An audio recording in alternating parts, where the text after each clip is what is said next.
Hello, this is Mrs. Grella. I just wanted to review with you the zero product law. The zero product law states that if two or more quantities have a product of zero, then at least one of them must equal to zero. So like, for example, if something times something is zero, you know that at least one of those items must be zero. All right, so for example, if you have this equation here, x plus 7 times x minus 2 equals 0, you know that one of these parentheses, whether or not it's this one, or maybe even both of them, must be equal to 0. So what you would do is you would separate and say, okay, either x plus 7 could equal 0, or x minus 2 could equal 0. All right, once you have each of those little equations, you would solve them. All right, to get rid of the 7, you would subtract 7 to both sides. It's the inverse operation of adding 7. 0 minus 7 is negative 7, so that would leave you with the first answer. But there's also another option. You can also have x minus 2 equals 0, so you would do the inverse operation and add 2 to both sides, leaving you with 0 plus 2, which is 2. So you have two solutions. X could be either negative 7 or x could be positive 2. If I were to check this, I would substitute x is negative 7.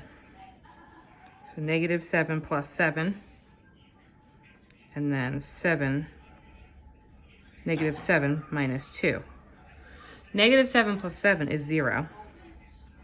Negative 7 minus 2 is negative 9. 0 times anything is equal to 0, so it checks out. All right, it also works for x equals 2, because if you substitute 2 in for x, all right, that's what it would look like when you substitute.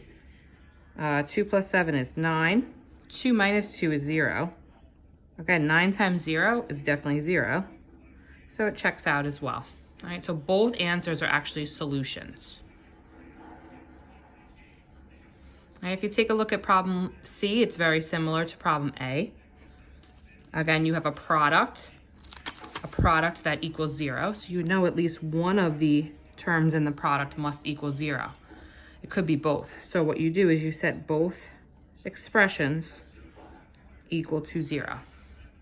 Again, you would solve for x using conventional methods. So for example, on the left-hand side, you would undo a subtraction of 1 by addition of 1, the inverse operation. So you're left with 3x equals 1. But again, x is not alone yet. All right, we get rid of multiplication by 3 by dividing by 3. So you're left with 1 divided by 3, which is 1/3. All right, same thing on the right side. We would undo addition of 6 by subtracting 6. It's the inverse operation, which leaves us with x equals negative 6. So again, 1/3 and negative 6 are our two solutions, and you could check that using substitution.